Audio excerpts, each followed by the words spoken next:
নমস্কাৰ বন্ধু-বান্ধৱীসকল, লতিকাছ kitchen and ব্লগৰ অন্য এটা ভিডিঅ'লৈ আপোনালোক সকলোকে স্বাগতম জনাইছোঁ। আজি গুৱাহাটীত তৃতীয়টো দিন, ছোৱালীৰ লগত আহিছোঁ। গুৱাহাটীত আছোঁ দুদিনমান। এওঁ আৰু ল'ৰাত গৈছে নগাঁৱত, এওঁ আছে নগাঁৱত। গোটেইকেইটা মানুহ একেলগে আছোঁ। তথাপিও বন্ধত অকণমান ফুৰিবলৈ আহিছোঁ।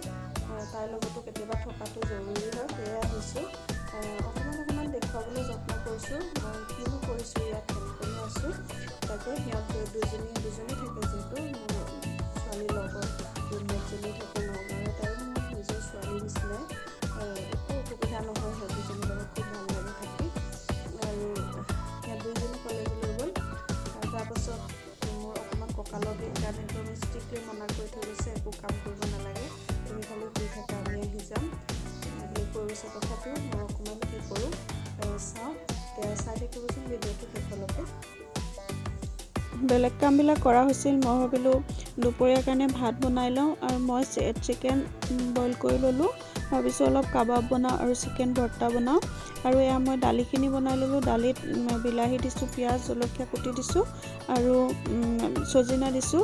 আৰু এয়া চিকেনখিনি বইল কৰি লোৱা চিকেনখিনি মই ফঁহিয়াই ল'লোঁ, আৰু তাতে আলুৰ লগত মিলাই দিলোঁ। আৰু তাতে মই হালধি আৰু প্ৰয়োজন অনুসৰি অলপমান মছলা ব্যৱহাৰ কৰিছোঁ। আৰু মই চিকেন বইল কৰোঁতেও নিমখ দিছিলোঁ, যিহেতু অলপ নিমখ চাই পেলাই দিছোঁ। আৰু তেনেকৈ মই এইখিনি কাবাব আকাৰত বনাই ল'লোঁ। এই চিকেন কাবাবৰ ৰেচিপিটো ধুনীয়াকৈ মোৰ চেনেলত দিয়া আছে, আপুনি মোৰ চেনেললৈ গৈ পেলাই চাব পাৰিব।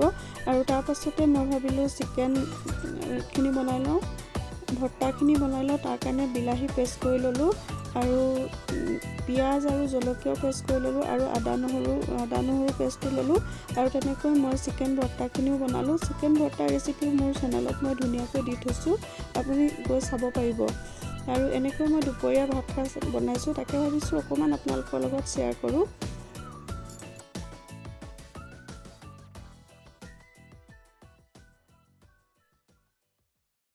চিকেন ভৰ্তা ৰেডি হৈ গ'ল। ইয়াতে মই অকণমান গাখীৰৰ সৰ ব্যৱহাৰ কৰিছোঁ, আৰু কচুৰি মেথি দিছোঁ। কচুৰি মেথি দিলে ইয়াৰ সোৱাদটো বহুত ধুনীয়া হয়। আৰু গাখীৰৰ সোৱাদৰ সলনি আপুনি ইয়াতে ক্ৰীমো ব্যৱহাৰ কৰিব পাৰিব। মোৰ গাখীৰৰ সৰ ধুনীয়া হৈ আছিল কাৰণে ভাল সৰ, তাকে মই ব্যৱহাৰ কৰিলোঁ। আৰু খুব সোৱাদ হয় এনেকৈ খাবলৈ, আপুনি বনাই খাই চাব পাৰিব। আৰু কাবাবখিনি যে বনাই থৈছিলোঁ, কণী এটা ভাঙি ল'লোঁ, আৰু তাতে মই অকণমান নিমখ দিছোঁ, আৰু অকণমান জালুকৰ গুড়ি দিছোঁ, দি তাতে কাবাবকেইটা লেটিয়াই এইখিনি মই ধুনীয়াকৈ ভাজি লৈছোঁ। আৰু এয়া মোৰ দুপৰীয়াৰ গোটেইখিনি আহাৰ ৰেডি হৈ গ'ল। এয়া বিলাহী, আৰু এয়া চিকেন ভৰ্তা, আৰু এয়া লৈছোঁ ৰঙালাও ভাজি, কাবাব, আৰু এনেকৈ দুপৰীয়াৰ ভাত সাজ হৈ গ'ল। আৰু তাৰ মাজতে ছোৱালী আহি পেলাই কলেজৰ পৰা আহি পেলাই তাইক ৰুটি দিলোঁ, আৰু চিকেন ভৰ্তা দি দিলোঁ, আৰু কফি বনাই ল'লে তাই। এনেকৈ তাইক দিলোঁ। ভাত খোৱাৰ আগতে তাই অকণমান খাই ল'ব বোলে, পিছত ভাত খাব। আৰু দুপৰীয়া হ'ল। তাৰপাছত এয়া ভাত সাজ দুপৰীয়া ভাবিলোঁ আজি ধুনীয়াকৈ সজাই খাওঁ আৰু আপোনালোককো দেখুৱাওঁ। সেয়ে মই দুপৰীয়া ভাত সাজ ধুনীয়াকৈ সজাই ল'লোঁ।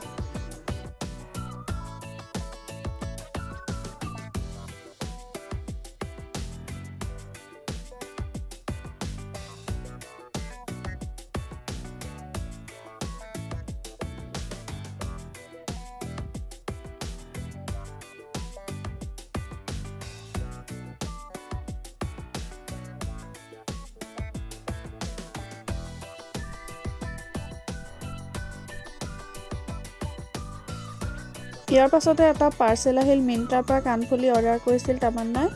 এয়া আহিল, ভাবিলোঁ এইখিনি আপোনালোকৰ লগত শ্বেয়াৰ কৰোঁ। খুব ধুনীয়া কাণফুল কেইযোৰ আহিছে, আৰু দাম বোধ কৰোঁ 250 টকা আছিল। ভাল লাগিছে কাণফুল কেইযোৰ।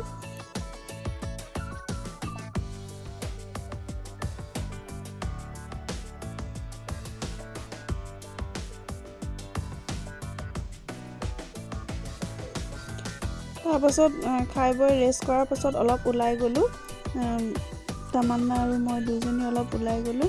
আৰু এই ৰেষ্টুৰেণ্টখন ইমান ভাল লাগিছে, নামটো মই পাহৰিলোঁ। ইমান ধুনীয়াকৈ সজাই থৈছে। তাৰে অকণমান ৰেকৰ্ডিং কৰি ৰাখিছিলোঁ, তাকো এই ভিডিঅ'টোতে লগাই দিলোঁ। অলপ এনেকৈ ফুৰি দুইজনী ওলাই গৈ ভাল লাগে। খুব ধুনীয়া পৰিৱেশ। সেই টায়াৰ দি পেলাই চকীবিলাক বনাই থৈছে, আৰু ধুনীয়া লাইটিং কৰি থৈছে, আৰু টায়াৰ দিয়ে মূঢ়া বনাই থৈছে। খুব ভাল লাগিল পৰিৱেশটো। অতি সাধাৰণ এটা ৰুমতে ইমান ধুনীয়াকৈ যে সজাব পাৰি, লাইটিংবিলাকো খুব ভাল লাগিছে। তাকে অকণমান আপোনালোকক দেখুৱালোঁ। আৰু আমি পিজ্জা আৰু কফি অৰ্ডাৰ কৰিলোঁ। তেনেকৈয়ে আমাৰ আজিৰ আবেলিটো গ'ল।